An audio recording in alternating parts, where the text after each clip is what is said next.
السلام علیکم ورحمۃ اللہ وبرکاتہ۔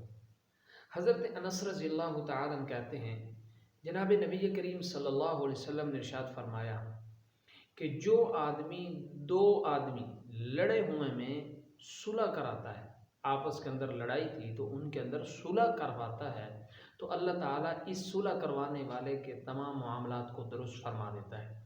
اور اس صلح کروانے کے اندر جو وہ بولتا ہے، گفتگو کرتا ہے، تو ہر کلمے کے بدلے میں اللہ ایک غلام آزاد کرنے کا ثواب عطا کرتے ہیں۔ اور جب یہ آپس کے اندر صلح کروا کے واپس لوٹتا ہے تو اس کے پچھلے سارے گناہ معاف ہو جاتے ہیں۔ سبحان اللہ، کتنی بڑی فضیلت ہے۔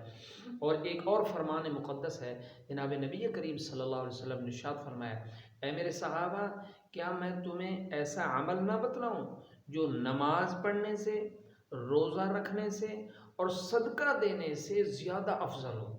نماز پڑھنے سے، روزہ رکھنے سے اور صدقہ دینے سے زیادہ افضل ہو؟ تو صحابہ نے کہا جی یا رسول اللہ، ضرور ارشاد فرمائیں۔ تو جناب نبی کریم صلی اللہ علیہ وسلم نے ارشاد فرمایا، جو دو لڑے ہوئے میں صلح کرا دیتا ہے تو اس کو اللہ تعالی نماز، روزہ اور صدقہ کرنے سے زیادہ ثواب عطا کرتے ہیں۔ تو کتنی بڑی فضیلت ہے۔ اس لیے ہمیں آپس کے اندر ایک دوسرے سے صلح، صفائی، پیار اور محبت کے ساتھ زندگی گزارنی چاہیے۔ اللہ کو یہ بہت بڑا عمل پسند ہے۔